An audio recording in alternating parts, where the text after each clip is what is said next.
Hey guys, welcome back to the Calibrate Tools and DIY channel. How's everybody doing? I'm not going to jump into the content just yet.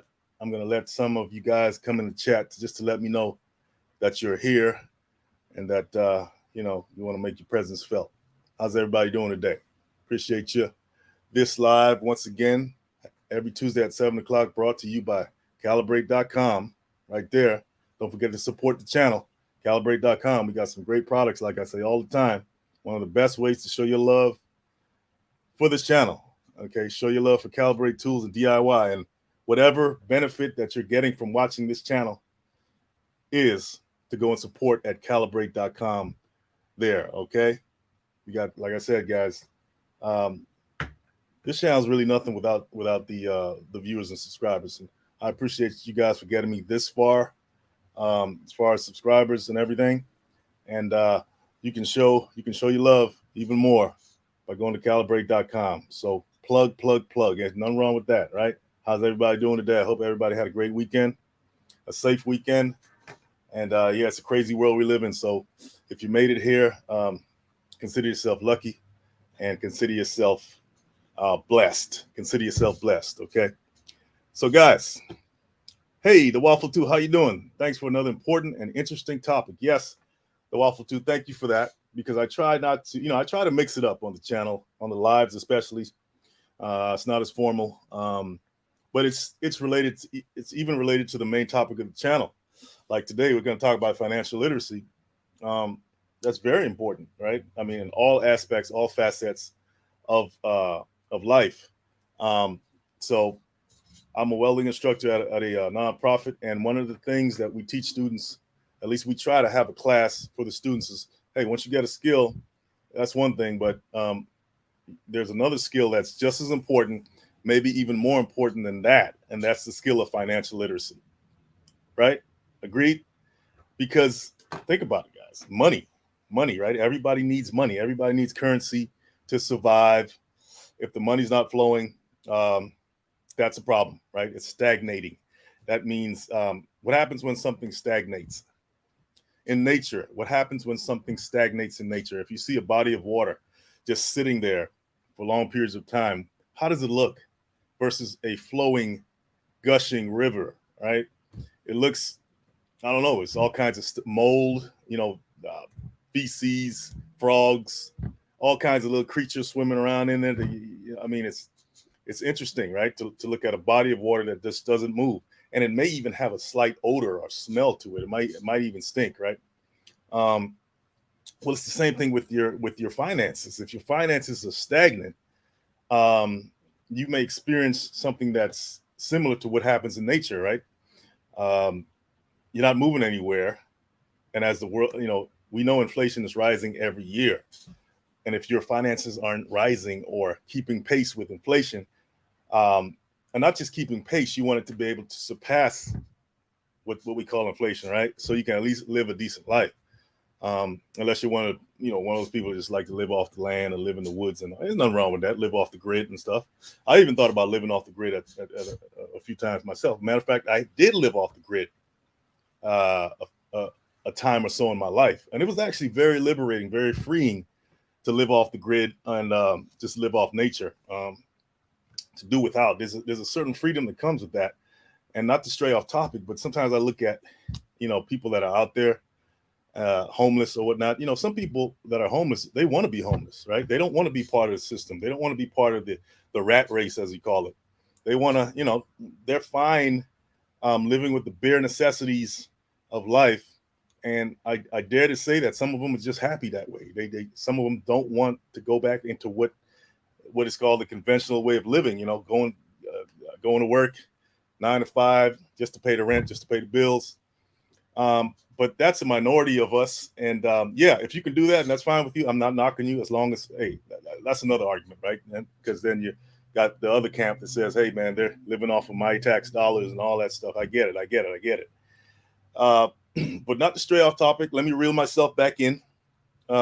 Financial literacy is very important. If you're not going to be one of those guys I just described who wants to live off the grid or live whatever, you're going to be in the system. There's no in between, right? You're going to be in the system, and you're going to have to know how to navigate yourself financially in order to stay afloat. Think about a boat on a river. And think of that boat made of money to keep you afloat, keep you on top of the surface of the water on the ocean. Think about the ocean, right? And if there's a hole in the boat, then it's going to start to sink, right? So your financial boat is your skills, your ability to go out there and make money, your ability to go out there and kill something and eat it and bring it home, feed your family. And if something happens to that ability, that boat, right, if it gets damaged or something like that, you can't work or you get injured or something like that, then you're going to sink into what we call poverty, the ocean of poverty, right? And nobody wants to live there. Nobody wants to live there. And, another thing we don't think about is that sometimes you can have all the money in the world and still be sinking, right? So it's not, you can have the boat that's strong. It's not, it's not damaged or anything. You can have the financial boat. You can have the money coming in like gangbusters, as they say, right? You can have all kinds of money, right? But if you don't know how to be the captain of your boat, of your financial boat, you're going to run into you're going to crash it. You're going to crash it and you're going to sink. So financial literacy is very, very important. Okay. Even in the Bible, or the scriptures, if you want to call it whatever you want to call that holy book, holy, okay. It's filled with references to financial literacy, right? So that should tell you, even as a so-called religious person, that financial literacy has nothing to do with religion, has nothing to do with age, it has nothing to do with time. It's a timeless universal law, right? And today we look in our wallets and we see greenbacks. But back in the days, it may have been rocks. It may have been some other form of currency, whatever we deem as money. Whatever we deemed as money back then, it doesn't matter. If you can exchange something for goods and services, that's currency, right? And so, yeah, your ability to be able to be a good steward of your finances, your currency, will determine how you survive in this world of economics, right? This economic world. Even nature itself is economic.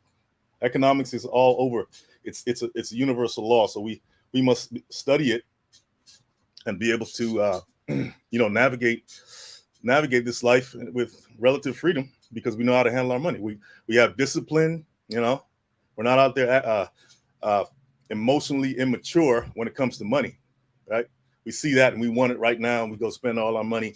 And hey, I've been guilty of that. People that know me, they know that. Well, at times I've been impulsive, but most of the time, if I spend money that way, it's because I see a future benefit, right? It's not just to spend on things just to spend on them, right?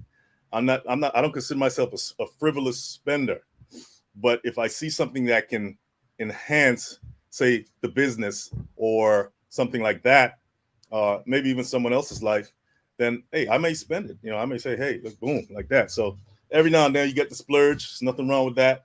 You just gotta know when to, it just limits, right? Most of the time, 95% of the time, you got to be disciplined about how you spend your money, because you don't want to be that sinking ship. Okay. So yeah, this channel is about tools, about home improvement, DIY, all that good stuff. But I like to make analogies, guys. I like to make analogies. You can liken money. You can liken money to like a tool itself, like a hammer or drill or any kind of tool, any kind of physical tool that you use out there in the world. Money, okay, or currency is like a tool itself. And just like any tool, if you use it wrong, right, if you don't know how to handle it, then guess what? It's going to hurt you, right? If I swing a hammer the wrong way, I can hurt myself. If I use a drill the wrong way, I can definitely hurt myself. If I use any kind of hand tool, any kind of power tool, whatever you can think of, okay, if I use it in the wrong manner, I will eventually injure myself. With money, it's like the same. It's the same thing with money. It's the same thing with money, right? You use your money in the wrong fashion, you are going to harm yourself. You're going to harm your life, right? But if you use it in the right way, right? If you use it in the right way, just like a tool can be used to build something, build a structure. Well, money is the same thing. You can use money to build a lot, build a secure life, a secure, comfortable life for yourself and others. So that's how I tend to look at things. I try to find the analogies out there in the world, because everything has analogies to it, right? Everything's connected, and sometimes analogies are the key to kind of trigger the connection there as to why something is so important, right? Because sometimes people hear something, they're like, oh, what does that mean? Well, if you find a good, simple analogy, that's some of the best educational tactics you can use to teach somebody, is by finding an analogy, something they can relate to. All right. Very Good Life says, excellent topic. Not enough people really take finances seriously. No. Most people don't even have a good amount of savings in the bank, right? We're kind of running on fumes. I've been there myself. You're out there working hard. You're running on fumes. All it takes is one major event to take your life in a spiral, to have it spiraling down into the depths of financial despair. You know what I mean? It could be that one debt that you just had hovering over your head for the longest time, and then they call you on it. It could be, I don't know, getting your car repossessed. It could be I had a flat tire today. I had to fix that tire, and all of that. Of course, I had the skills to do it myself. By the way, guys, you got to know how to change a tire. I mean, if you don't know how to change a tire, that's one of the best skills you could have. You don't have to be a tradesman or anything, but that's a skill. Learn it. Maybe I'll probably make a video about how to change a tire. Yeah, so anything can happen, guys. Anything can happen to you out there in the world that can cause your life to just go in a whole other direction, right? You may get evicted, right, because you couldn't pay the rent, right? I mean, just living on the edge like that, under pressure of these things, it's not a comfortable life. I don't consider that living. So it behooves us. In other words, it's imperative. It's very, very important for anybody listen within the earshot of my voice right now. Okay. I know I talk about skills all day, like trade skills, but listen, one of the best skills you could ever have is knowing how to handle your finances, man. Knowing how to budget your money right? Put that aside. You don't have to be a rich person to live a comfortable life. You just have to know how to handle it. I don't have to be the largest hammer in the toolbox in order to hit that nail, or hit that nail in. It's not always about how much money you have. How many of us know people that make tons of money, but are still, for lack of a better word, broke, right? Asking you for money, and they make more money than you. I mean, what sense does that make? I mean, it's ridiculous, right? How many of us know people like that, right? How many of us have been in that situation where we're asking somebody of lesser means for some change, or for some, this and that? It's embarrassing, right? It's like, man, you're making all this money and you're asking me for money? I don't get it. I really don't get it. So that's a red flag right there. It's a telltale sign that person has not mastered, or at least doesn't have a grip on their finances. And just like Very Good Life says, you have to be able to pivot when surprises happen. Yes. Budget. Very Good Life, the JAR method or envelope method. It's imperative. Yeah, I've heard about the envelope method. Matter of fact, there was a young lady on one of the social media channels. She started doing the envelope method for herself. And she turned it into a business. She got on social media and she started teaching people how to use the envelope method to save money. And because of that, she's making tons of money right now by teaching people, right? Teaching people the envelope method, simple method of how to budget your money, right? How to put a name on every dollar you have, okay? And putting them in envelopes and organizing your financial world, right? That's all it is, organizing your financial world, right? Knowing where every dollar is coming from and where it's going, right? You're not just, think about it. Every time you make money out there, every time you got in the web, whether it's a business, whether it's a job, every time you earn income, you are creating children, financial kids, if you want to say it. Every dollar is a child. And if you name your child and give that child a purpose, then that child can go out there and make more money for you, right? I'm sure you guys have watched a lot of the financial gurus on social media and stuff, but a lot of them are, I'm not going to talk about anybody, but something, a lot of what they say rings true, right? Like you have to use your money wisely. You have to make it go out there and make money for you as well, and that money make money, right? And this is what I tell my students at the trade school I teach at. Don't just go out here and learn a skill, man. Invest your money, whatever money you're making, because at some point, if you stick with it, you stick with whatever it is, welding or whatever skill you got certified in. You're going to make some good money at some point if you stick with it, right? If you're disciplined. But if you don't do the right things with that money, if you don't invest it, right? If you don't save it, right? At least save a portion for maybe an emergency fund or something like that, and invest the rest. What are you doing? You're just out there playing. You're just out there playing around. You're making a lot of money, but you're playing. Like I said, how many of us know people that make a lot of money but are, financially financially lacking, right? And you say to yourself, man, if I was making your money, I'd be doing this, that, and the other. So, yeah, let's dive in though. Paragraph Life Note says, can be electronic file as well as you allocate every penny. Yes, exactly. That's another way of saying it. Right? You can create spreadsheets if you really want to get serious. You can go online and pull up an Excel file and categorize, categorize everything that you spend your money on. Examine what you spend your money on. Matter of fact, I would say, hey guys, take out a piece of paper and look at what you spent your money on the last 4 weeks in the last month. Okay, that way, track it, right? Track it. That way you can see where all your money's going. Is it going into frivolous stuff that's not benefiting you, or is it going into stuff that can help you? If you're spending money on your education, that's something else. You're investing in yourself. That's great.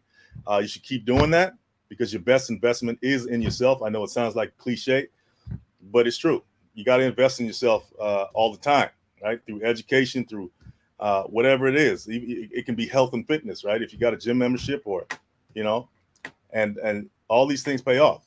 You can track your money if it's going somewhere else. You're spending it on video games, just leisure activities. If 60% of your money is going into leisure activities, you're setting yourself up for failure, man. That's just a fact, right? You can't avoid that. Somewhere down the line, you will regret what you did with the income that you made now, right? So it's better to make those decisions. Nobody says you can't play. There is a time for that, but set a certain money aside for playtime, right? For playtime or whatever it is, leisure activities. It can't dominate the vast majority of your income. If it's doing that, then you're it's using you. You're not using it. Matter of fact, the capitalists, right? And I got nothing against capitalism. There's some things about capitalism that are not good, but what is, right? What's perfect out there? But if capitalism is using you in that sense, right? When you're not spending your money right, it's like, yeah, go ahead, stupid. Go ahead and keep spending your money on this. I'm not calling anybody that. That's just a term. So hope I don't get a strike for that. Paragraph like those. Feast or famine can both lead you into a spiral. So planning is necessary. So you are prepared for both. So basically what Paragraph Life Notes is saying is that you don't want to go on the extremes, right? You don't want to be like, okay, I'm going to be a total minimalist and I'm not going to have furniture. I'm not going to have a TV. I'm just going to have a fridge, and I'm going to read books and nothing wrong with it. I don't watch that much TV either, but there's that side of the spectrum where you're just not like nothing, right? Nothing at all, right? That's the famine side, right? And then there's the feast side where you just like totally indulging, right? Caligula style. I mean, it's just all out, whatever, you know what I'm saying? No holds barred, spending money and this and that. You're balling in the club every weekend, spending thousands, whatever, hundreds, if that's all you got, partying all the time. I mean, both ends of the spectrum, it's not going to leave you. It's not a good way to live, right? So you got to find that happy medium with your finances. Okay, you got a budget, and the only way you can do that is to set aside a certain amount for this, right? Where you can go out there and enjoy your life at the same time building for your future, right? Building for your future. So, yeah, money's a tool, guys. Money's a tool, and you got to think of it like that. You got to think of it like a tool, because if you're not using it correctly, it's using you, right? And if you don't have any money, that's because money used you too. You didn't, you just got used, man. And who wants to feel used, right? Right? Nobody wants to feel used. So let's look at some of the biggest financial traps that we should avoid out there. Okay, when we get that good job, or when we finally come into some money. Let's look at some of the financial traps that a lot of us tend to fall into, and actually these traps have been put in place on purpose, just for the people I described who have no financial discipline. The emotional spenders, right? The emotional people that can't think ahead. Because anytime you're emotional, you're not thinking, that the logic goes out the window, and you cannot plan. You can't plan that's somebody riding a motorcycle out there. Sorry about that. You can't effectively plan when you're in an emotional state, right? So we gotta put a check. We gotta have a checks and balances in our emotions when it comes to that.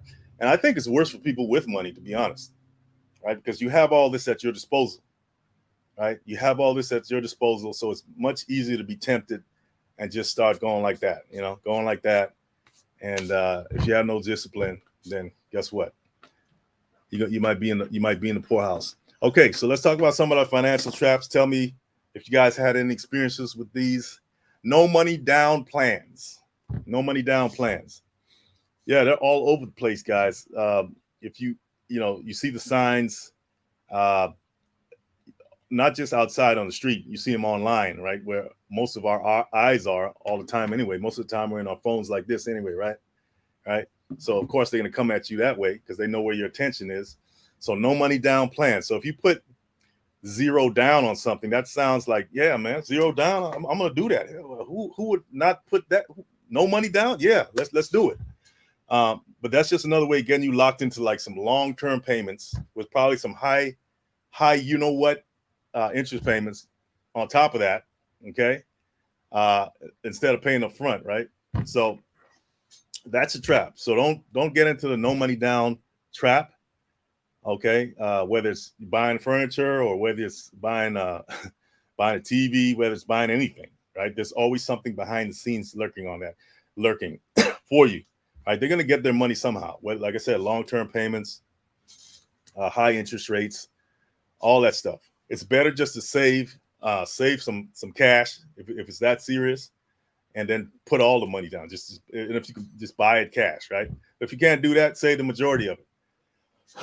Excuse me, guys. I'm over here flapping my gums and getting,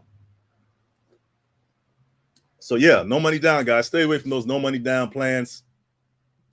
Especially you young guys who just got the welding job making $25, $30 an hour. Well, not all of them, right?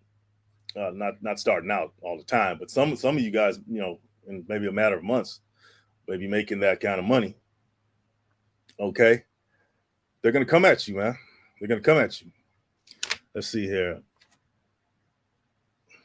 What's Paragraph Life No Sense? She says, just need to start. Even if it's $200 a week, you can use the planning method. Yep.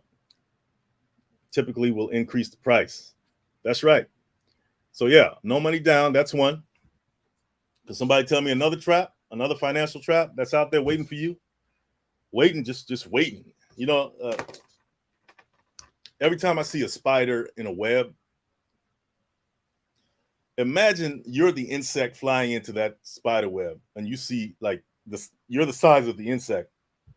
So to us, the spider, even to us humans, spiders, right, elicit fear in us. That they're so much smaller than us. Imagine if you're an insect, right? Imagine if you're an insect. The spider is way bigger than you. You see this thing coming at you, right? You flew into the web. Well, it's kind of the same thing. That's what these traps are. They're like spiders waiting for you to just fly into the trap and then come and just wrap you up and suck you dry, man. Just put their things in you and suck their fangs in you and suck all the juices out of you. I hate to be so graphic, but in a sense, these things are like financial spiders, man. Financial spiders and it's financial spider webs, and they will suck you dry. And once they suck you dry, they toss you out of the web because you're nothing but a shell now. And it's like next, okay. So that's that's the kind of crude, once again, a crude analogy, but I think it really speaks to what I'm talking about here. Yeah, no interest for 6 months. Period. Life Note says no interest for 6 months. Yeah, all these little things that sound good, right? Sound sweet. Yeah, no interest, no money down. Come on, yeah, let's do this. Sign on the dotted line right there. That's that spider.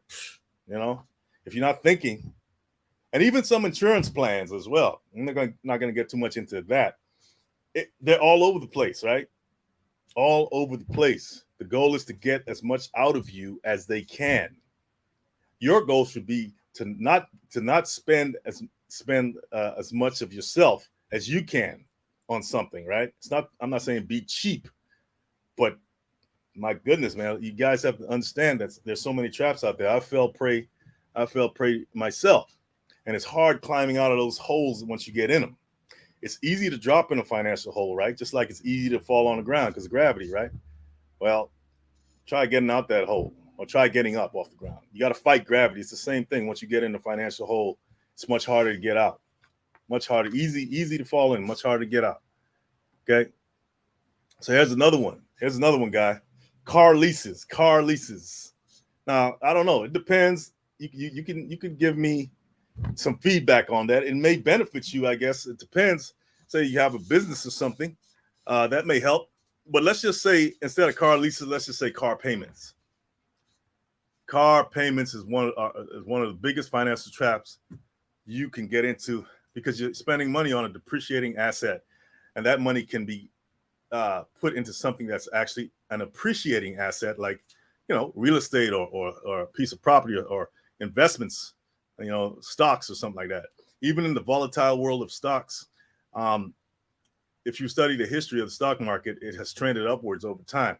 Yeah, it looks like this, the hills and valleys, but if you look at the trend, you have better luck, right? With a better rate of return than spending your money on a BMW with high quality speakers and heated seats and all that stuff, and the fancy cup holders and temperature controlled cup holders and fancy stuff, right? Yeah, we want to impress everybody. We want to impress our people that don't even care about. They may look at the car and say, "Yeah, that's a nice car," but then they forget about it a second later, right?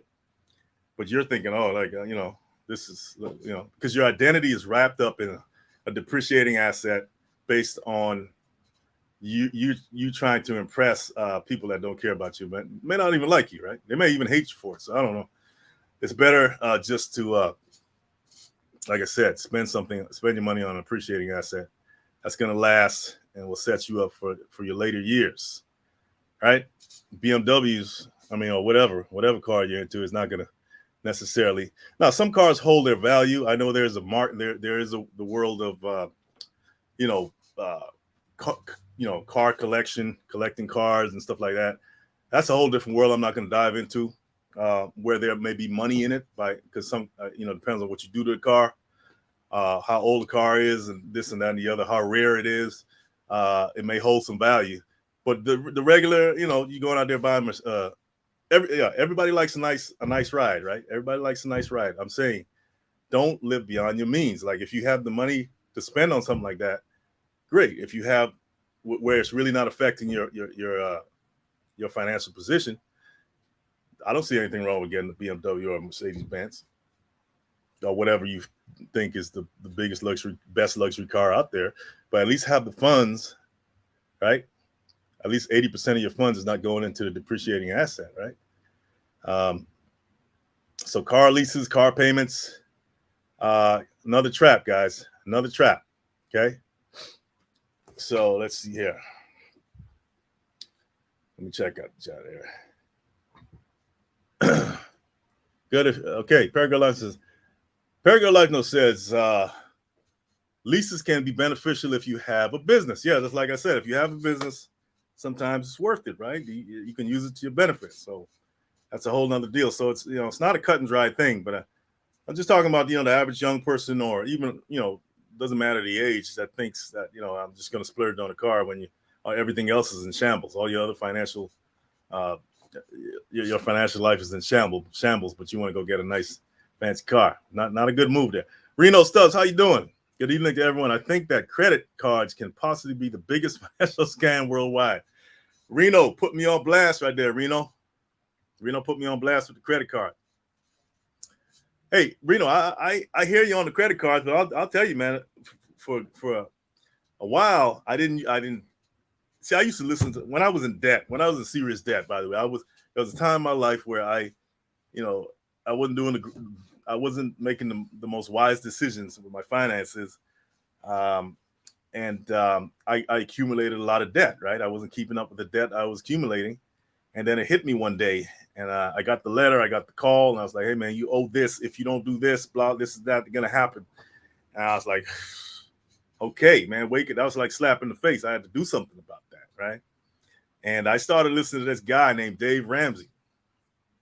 You probably know who he is, man. He's the financial, he has a financial show and all that. And I got to,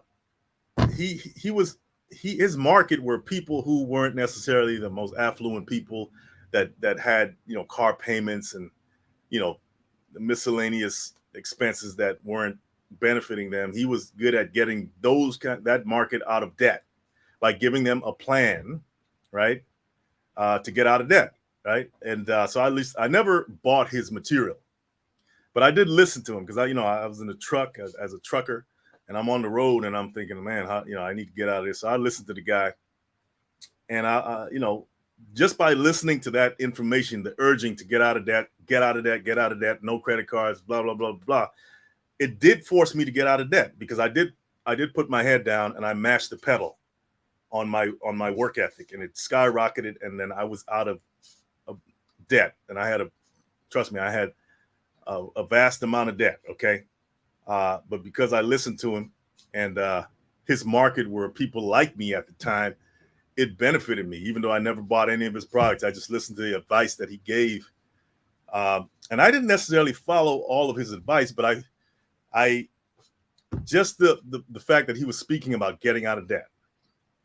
And I sacrificed my living situation just to get out of debt, to be honest with you. And that even sped up the get out of debt process. And then once I was out of debt, I was, it's like, boom, it's done, right? I was like, you can do anything you set your mind to. I know this sounds cliche, and even if you don't believe that, you dang sure can do a lot that, if you set your mind to, okay, that you probably think you couldn't do. But at that time, I needed that, right? I needed that. And that was like I wouldn't say that guy's a guru. I know we use that name, but that was the voice that kind of really pushed me. Right, just listen to the radio. As a trucker, just constantly, I'm hours in the truck all day long, and I'm constantly getting this message in my head, and it actually helped. That's one of the things that actually helped. I can really say that. And then, one of his mantras was no credit cards, cut them up, get rid of them. And I can understand why he said that, because just like a tool, a credit card could be one of the most dangerous things if you don't know how to handle it. It could really destroy your life. It could, but if I learned later that if you know how to handle it, if you have discipline, nothing can really affect you. You affect it. You are the master. You don't have to you don't have to listen to somebody say, okay, credit cards are bad. Maybe it was bad for them because they didn't have the discipline, or they were an emotional spender, right? They lived in an emotionally financial state of mind. Right. And they suffered the consequences. But if you have a disciplined state of mind, a logical state of mind, a long-term thinking state of mind, then a credit card could really help you. It could really help you build it could help you build your credit. It could help you, it could help fund whatever project you're working on, or whatever. It can help if you have a business. If you don't have investors, it can help. Credit cards can be your investor, right? You just got to pay them off on time. If you don't have it, if you don't have those, if you don't have the inclination to pay things off on time, yeah, well, it's going to hammer you, right? It's going to that's just that's just what it does. That's designed to do that, right? But it can actually help you if you know what you're doing, Reno. So I hear you though, man. I hear you. Back then I thought the same thing. Then I got a card and I saw the power. I saw the power, man, of the credit card. And I'm not, look, once again, guys, this is not financial advice. I am not a financial advisor. Disclaimer. Okay. I don't want anybody coming back and say, hey, Calibrate said to do this. So I'm going to do this. No, I am not a financial advisor at all. I'm talking from my own personal experience. And if you get something from this, then great. Very Good Life Note says, once again, she says credit card purchases have to be planned, spending as well. Yep, absolutely. You got to plan things. You got to strategize. You got to have a strategy with your finances. Spend no more than 60% and have a payoff plan. There you go. Have a payoff plan. Have a spending plan. That's what she said in the first part, of no more than 60%, and then have a payoff plan. Right? How are you gonna pay it off? Right? That money that's coming in, it's not yours. It's going to pay off that card, right? Or going to pay off that loan or whatever you got. Okay. How long did it take to return to financial freedom? Well, you know what, Reno, that's relative, right? Because how do you define financial freedom? For some people, it's, hey, my bills are paid, and that's it. That's financial freedom to them, right? So, but for me, it was it was just getting out of debt. At that time, financial freedom to me was getting out of the debt that I was in, which was major debt to me, at least, right? And I couldn't think of anything else but to get out of debt. I mean, I worked pretty much 24/7. Okay, I slept in the truck. I worked. I mean, I just whatever. I did whatever I had to do to get out. And once I was out, you know, I was like, okay, that's behind me. Let me not try to get in. But this is the thing. When you're in that state of mind, Reno, right? When you're in that state of mind and you get out of debt and you're living on pretty much the bare minimum just to get out of debt, if you're not careful, you will stay in that state of mind, and that's not good either, right? Because now after you get out of debt, now it's time to build, right? Because you can get out of debt and just be so I don't know, Ebenezer Scrooge, just about money. You know the character Ebenezer Scrooge, those movies back in the days. You can be so like miserly now because you've been so like you put yourself in a position where you don't want to spend anything. You just want to get out of debt. And then once you get out of debt, you're still like that. That's not that good. You know, what should happen is that you should now have a better understanding of how to handle your money. But you shouldn't be so tight with it now because now you're free. So why remain all tight? So that's a trap too, where you can remain tight by getting out of debt. You don't want to spend anything anymore in your life. No, now it's time to spend, but spend wisely and spend it on things that are going to build your life. I am there right now, and the bank took funds off of my account to pay bills. This is legal in your opinion? Hey man, that's America. You know, I think you're here in the U.S., Reno.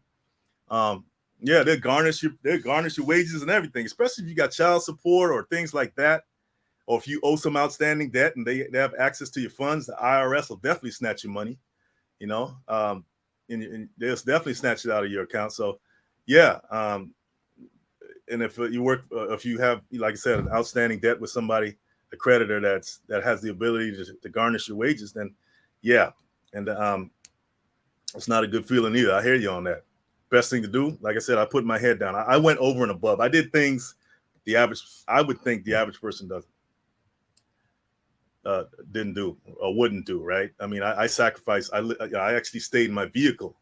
I didn't want to pay rent. I didn't want to do any of that. I stayed in my vehicle on purpose. Not that I had to. I said, hey, I'm going to do this. I'm going to get out of this thing. I don't want this over my head. I just don't, right? Hey, Claudette, how you doing? Claudette McCoy in the house. I used to not have any credit cards and paid everything in cash. It ended up hurting me in the long run because I had no credit established. Hard to get by in this world without credit. Yeah, absolutely. Absolutely, Claudette. That's another thing, you know, about credit cards. You know, it has a stigma, and it should have a stigma for those without discipline. But for those, you know, who who have some modicum of discipline about us, credit cards can help you build credit. It can help you get things that you couldn't get otherwise. Sometimes cash can't buy you a house. It can't get you into a house. The way the system is set up, you know, even you gotta have all the cash in the world, but if you don't have some kind of track record, right, some kind of credit history, then that's how it's like they almost force you to get into credit to get the things you want, right? That's how they got it set up, to force you. Like, no, we don't want you. I don't care how much money you got. We want that credit history. Otherwise, you're not getting this. Some things are like that. Very good life note. Make sure you do not have auto pay on. Call the credit card company and determine why they did that. Yeah. You talking to Reno? Paragon Life Notes? Yeah. Check your auto pay, man. But he's talking about his bank account, his bank funds. I don't know if they have an auto pay button on the bank funds. They just come in there and snatch it like a thief in the night, like Mission Impossible, man. While you sleep, they just come in there and snatch that stuff. Reno. All right. Thank you, Paragirl. Okay, Paragirl Life Notes. Yes, Claudette. Now, when you purchase with credit card plan on paying, you need a balance for 30 days. However, pay same day as statement closes. Yeah, that's another thing, Paragirl Life Notes. You could elaborate on what you just said. You don't want to pay it off too early. You want to wait a little before you pay your cards off, because then they don't. I don't know. Forgive me if I'm wrong, but if you pay your credit cards too early, then they don't have time to report it or something like that. I don't know. Please, feel free to bless us with your knowledge on that. Okay, so everybody can benefit on the replay. By the way, guys, support your man right here. Go to calibrate.com. Check out some of the great products we have. I'm coming out with some great gift boxes and gift bags for you guys as well, guys. All right, for all occasions, special occasions, even for you real estate guys. I know your clients like gifts, right? So check out what we have. It's not up yet, and maybe I jumped the gun on that, but I'm getting ready to put some up there on the site, and you guys really enjoy it. Please support the channel, check it out. Don't forget to sign up for the email list as well. So yeah, guys, we talked about I think we talked about 2 traps so far, right? 2 financial traps. We talked about no money down plans and car leases. For those of you guys that like to travel and you say, damn, I'm gonna go get me a timeshare, man. I'm gonna have me a timeshare, and some high pressure salesman gets you on the phone and convinces you to, hey man, sign up for that timeshare, man. You'll have all this and this and that. That's not the thing. Okay. Timeshares is usually marketed to people who can't afford them. Isn't that messed up to say that? Timeshares are usually marketed to people that can't even afford them. And that's the way it is with a lot of things, man. They know you can't afford it. They know you're going to fall into debt. They know they're going to slap them high interest payments on you. They know they're going to they're going to extend the payments so you can be paying forever, so the interest could rack up and you're paying twice as much as you pay for the original thing, the original loan or whatever it was, or So you got to be careful, guys. These things aren't designed to benefit you. Okay? These things are not. A spider doesn't build a web to benefit the insects. A spider builds a web to kill the insects and suck them dry. All right. Yeah, and like I said about the timeshares, right? And when you buy one, you know how hard it is to sell those things? To sell a timeshare? I mean, I think my folks had a timeshare. I don't know if they had them. It's still there. They passed away a long time ago. But I think they had a timeshare that they used to use. You can't give those things away, man. Try to sell them. No, try giving those things away. You can't even do that. Because people in the know, they know what timeshares are. They're traps. So stay away from them, okay? And that's not necessarily for the kids, for the youth, but for the older generation, that likes to travel and wants to retire and have their little timeshare in Florida and all this other stuff. You might as well chuck your money in the trash can, bro. Throw it down the toilet with the timeshare. And if you're benefiting from the timeshare, please feel free to make. Don't take everything I say like as the law. Okay, I could be wrong on some things. All right, guys. Here's another one: adjustable rate mortgages. They call them ARMs in the mortgage world, right? It's like when you buy a house and it has an adjustable rate mortgage, right? That may have been back in the days. That may have been cool to get one of those. But guess what happens? I mean, just it adjusts. Why would you want something that adjusts that's not in your favor? A mortgage rate that adjusts later on, and it goes up, and then you can't afford it, and then you end up out on the street or something, or having to move out, getting foreclosed on. Try to lock in your rates, man. Am I right, Perry Girl? What do you think of it? What do you think of that? Once again, hey, I am not a financial advisor. I'm just throwing it out there. I'm just talking about what I've seen and a little bit of what I know. Okay, a little bit of what I know. All right, you're still on the credit cards stuff in the comments. Let's see here. Okay, never be silent on debt. Discuss and be aware of the rules. That's right. Perry Girl says, if you pay before the statement closes, it doesn't count. No one can garnish, and she says again, no one can garnish without notice, so don't ignore emails and the text. You hear that, Reno? They will tell you that they're going to garnish your bank account, garnish whatever, okay, before they actually do it. That's like in other words, it's illegal for them to just come in there and snatch your stuff, right? They got to let you know this is what's going to happen, right? Because, and obviously it's because they feel that you owe them something, right? So you got, but they have to notify you legally. They have to notify you that they're gonna infringe on your bank account and so forth. Reno says timeshares has a certain amount of time that you can withdraw and get a cash refund. Oh, didn't know that. Okay, yeah, I guess. I don't know. I guess, is that in the fine print? Because, I'm sure a lot of people probably don't even know that, because think about all the people trying to get out of their timeshares. They didn't read the fine print. I guess it was so small that, of course. Trap. Which Sparrow said, buy here, pay here. Yeah. Most companies will, what's that? Repo and resell the car 8 times. Oh, you're talking about dealerships where you get a car and it's like buy here, pay or something. Well, yeah, those cars. Yeah, got a lot of scams in the dealership world too, man. Got to be careful of those contracts you sign. Got to read it, or at least take it to a lawyer or somebody who's familiar with these things, right? Before you sign any kind of contract, right? That's what I was thinking, but I guess it's different on the island. I think, yeah, you're on the island, huh, Reno? You're on the island there. So, yeah, I mean, but doesn't matter, man. The world is corrupt. I don't care what island or what country you live in. They're all trying to get your bread. They're all trying to get your funds, sink their teeth into you, right? So, yeah, adjustable rate mortgages, guys.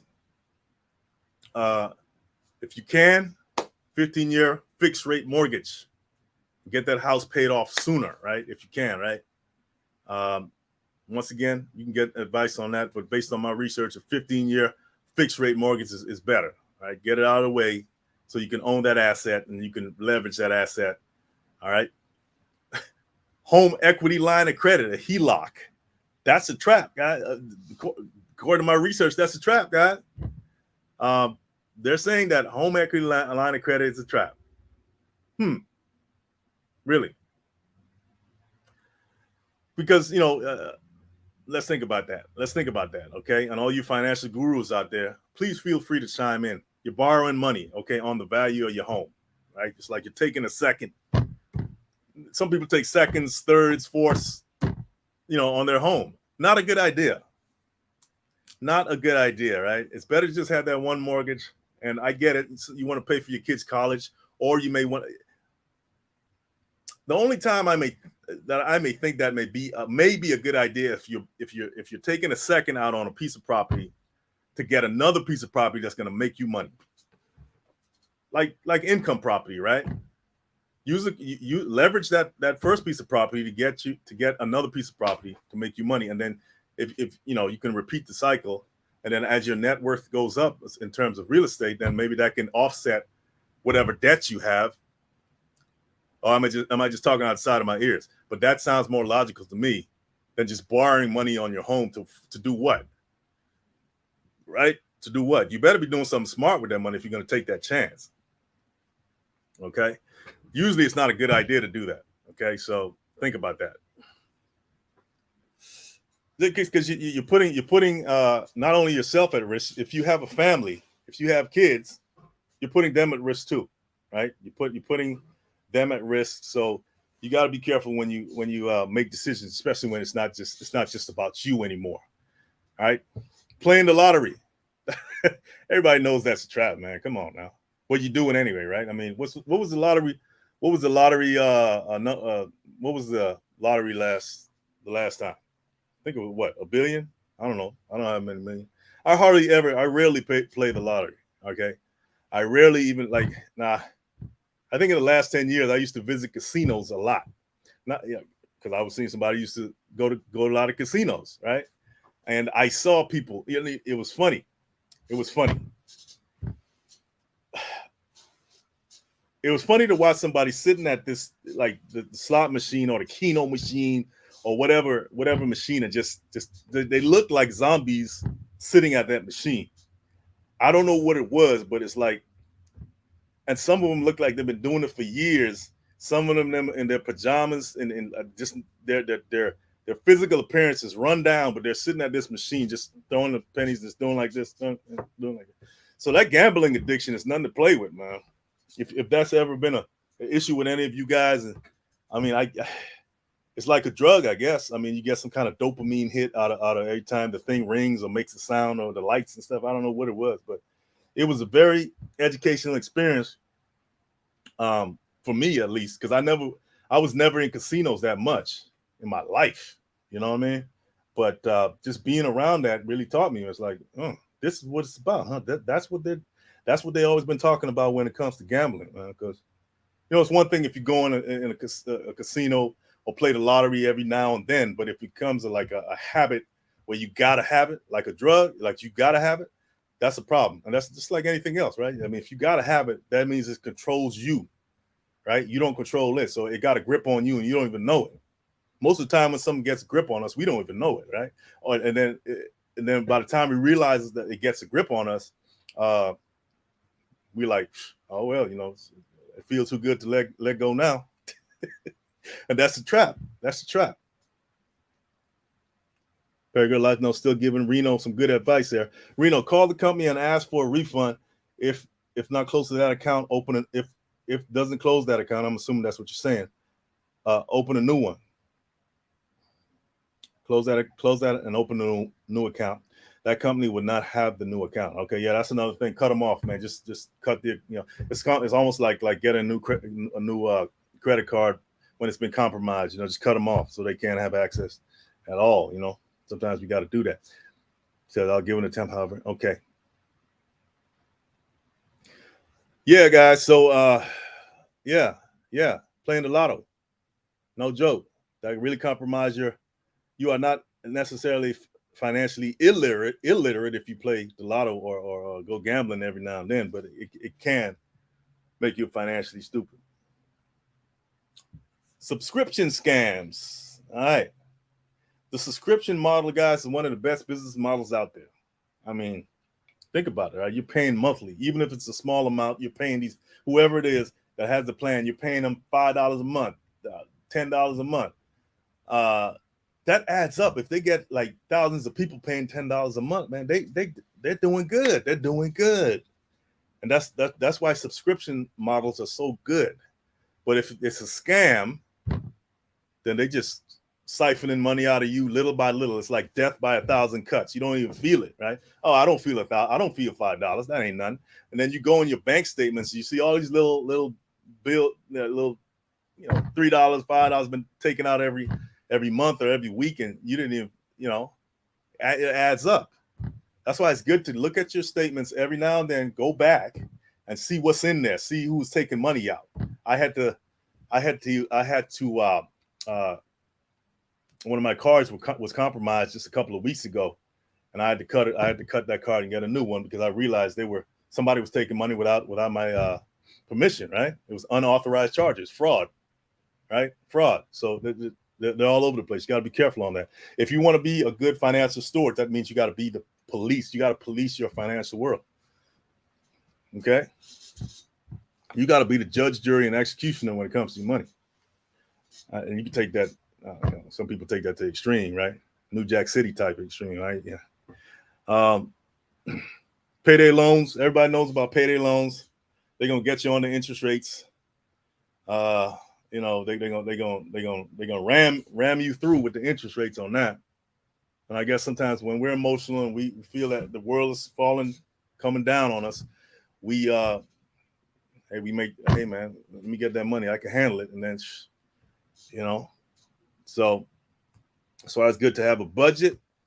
Set up a budget. Find somebody who knows about money. Get you a good accountant. Get you a good financial advisor, which I am not, by the way. I'm not a licensed financial advisor. Once again, to really plan out, plan a budget for you, even if it's the envelope method, like we spoke of before. Something that's as simplistic as that can really, really help you out. Okay, so stay away from those payday loans. They're a ripoff, man. I'm telling you, they're a ripoff. That's a money trap right there. Okay, I'll have you stressing in the middle of the night, waking up in a cold sweat and all that craziness. Okay, so just prepare ahead of time. Put some money aside for savings, and investments as well. Not just savings, but investments. Okay, and if you got to, pick up a little side hustle. Pick up, even if it's a second job, an extra job or something. Pick up a side hustle, sell some stuff on the side or whatever.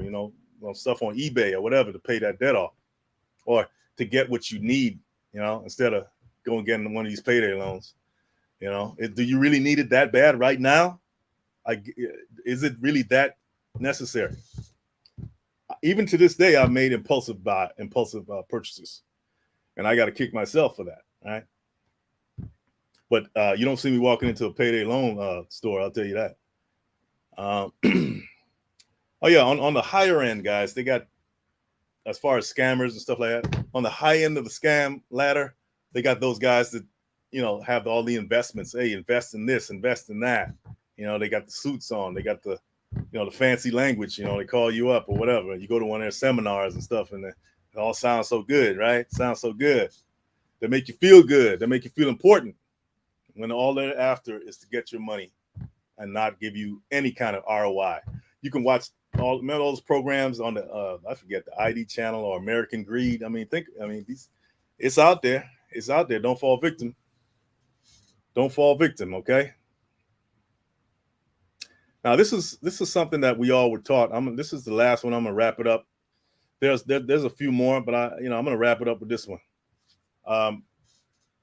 Education. Everybody wants to be educated and get that degree and all that. So they go take out these student loans that are going to have them in debt for the rest of their life, practically, or at least a good portion of it. Okay. And they say, oh, like recently they were talking about, oh, the government's going to try to, what is that? Just get rid of student loans so you don't have to pay them back. Well, that hasn't happened yet. Okay. So if they could keep you on the hook for as long as they can, they will. So be careful. If you're going to go to college, go for something that's gonna eventually give you an ROI that will offset the money you spent going there for whatever education that you're going there for, whatever you're paying for. Okay, so beware of that trap as well. Okay, yeah, subscriptions. I feel you. Virgo said, strategy is to take one property to get a rental, but as soon as you get equity, then you move debt to the rental and free up the family home. Okay, she's spending some game there. Okay, she's spending some game on that one. Yeah, so yeah, that's some real estate game right there. Virgo Life knows. Software apps. Yep. I got a software app that I actually did a video on it. They had me do a video on their app, and I had to pretty much purchase the app, and I still have the app because every now and then I use it, but that's money coming out of my account, every month. Reno Stubbs says marriage is an awesome commitment, but it has become almost like a scam nowadays. Oh, that's a whole nother live, Reno. Not you try, Reno trying to, Reno dropped marriage into the mix, man. That as a financial trap. Is that what you're saying? Marriage is a financial. It could be. It could definitely be and that's a good point, Reno. I'm going to end it on this one because this is very good. Let's talk about this for a minute. One of the biggest financial traps you can make is the person that you're dealing with. Very good point, Reno. Is if you have your stuff financially set, right, and you get with a person that's taking, they're not even contributing to anything, right? You're out there working, you're out there trying to build a life for you and them because you want to build a family or whatever, and they're not contributing there, or they're very bad. I had a friend, or acquaintance, I should say. He found out his wife was spending money on behind his back, vast amounts of money on credit cards, and you know, it's just that's like almost like, I don't want to say cheating with money, but it's like, in a sense, it's like that, right? It's like, man, what a stab in the back, because your finances are a big part of your, you know, what keeps the relationship stable, right? So yes, it can be an awesome commitment, like you say, Reno, but you have to be very wise in who you spend your and who you decide to take it to that level with, because they can destroy you financially. And we've all seen people, or know of people, or know people, if it's not us ourselves, that have been destroyed financially, emotionally, financially especially, by getting with the wrong person. That, you know, that you thought, who you thought was, but sometimes you don't know, right?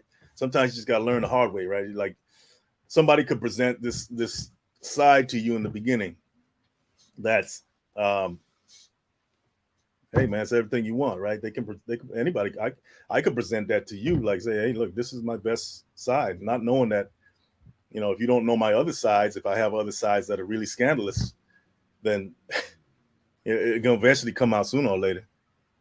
So yes, Reno, it could be a big scam if you're not careful with the right person. So you want to vet, you want to vet people, right? You want to vet people as best you can. You can't see everything. You can't, like, foretell what people are gonna do, but you can, if you know someone long enough, you kind of know their character, to an extent, right? Not to say that people with good, so-called good characters can't stray and mess up. We all mess up, but when it comes to messing up your money, you know, you can go get another girl, you know, or you can go get another guy, but man, it's hard to get that money back sometimes. All right, Perigo says, once again, planning and discussion is imperative before you go mushy. Before you go mushy, she said before you go mushy, planning is imperative. Yes, yes, it's very important. Since we're on the relationship topic, and this is not a relationship channel, but relationship. If this was a relationship channel, I mean, I'll probably have like 1 million subscribers already. To be honest with you, those channels like blow up. That's what that's the trend now. Okay, yeah, but you're right. Perigo Life Notes. You have to be wise in the partner that you decide to spend your life with, or spend your time with, or commit to on some level. Especially if you're going to be spending money on them, they're going to be spending money on you. There should be some kind of planning and discussion or communication about finances, because sometimes people don't talk about that. They don't talk about how they grew up and how they learned about money, or how they saw their parents deal with money and their relationship with money. You don't know that girlfriend or boyfriend you got, or the husband or wife you got. You don't know what kind of relationship they have with money based on their childhood and what they saw, right? They may have been they may have had a mother or a father that was, you know, wasn't good with money, so they model that, right? They may have tendencies that are not good, unhealthy financial tendencies. So it's good to have discussions, right? Talk about it, right? People could tell you anything. Once again, you don't know. People could lie to you and tell you whatever you want to hear. But at least you went there and you had that discussion. And it's always good to kind of watch people, just like they should be watching you as well and your actions, to judge whether, hey, man, should I take it to that level with that person or not, right? And if you got a person in your ear telling you good financial advice, then you know that's a good, when it comes to financial advice, that's somebody you want around you. Because they care enough to tell you, hey man, you shouldn't spend that money, or maybe you should have did it this way or that way, right? That's good people right there, at least in that respect, right? Let's see. But that's where time and seasons absolutely vet, but really going into relationships, asking the hard question, but paying attention to their behavior. Yes. Once again, our mouths can say anything, right? We can say anything all day long. It's our actions, right? It's the behavior, right? That's the truth. That's what tells it all. Reno, yeah, you have an awesome night as well, Reno. After 11 over there. Okay, yeah, I feel you. What time is it now? Yeah, I get you. It's late over there, man. On over there. You have a good one, brother. Okay, you stay up. All right. Yeah. So, guys, yeah, I appreciate you coming on. I hope you got something from this live. You know, financial literacy is very, very important, especially you young guys. Young guys, older guys, whatever, it doesn't matter. Any type of financial change in the right direction at any age is good. Okay, it shows growth, it shows character building, and people, believe it or not, people judge you off how you handle your money, right? That tells a lot about your character, right? Because your money is an extension of you, right? So if you handle it in a careless manner, you're going to handle everything else in a careless manner, right? So let that not be you. Okay. So guys, once again, support the channel. Go to calibrate.com. Hopefully you're getting some from the content. I know you're getting some from the content because I try to give you, but I don't try. I give you some really good stuff. Okay. So you can be handy out there and build your own community. And so you won't have to depend on other communities or other people. Right? Try to make you as self-sufficient as possible and all of that. Thank you, Claudette. Thank you for coming on. Appreciate you all the time, showing up and supporting. It's noticed. It's noticed. Very good life notes. Reno Stubbs, the Waffle 2. I don't know if you're here or not, but thank you for coming on and blessing us with your presence. And hopefully I didn't miss anybody. It's not like I got like thousands of people in my live. It's all good. Whoever comes on to support, it's all good, man. It's all appreciated. Okay. All right, guys. So look out for the next piece of content on Thursday. And you guys take care. Have a good one. Love you, and stay up, stay safe. And I'll see you next time.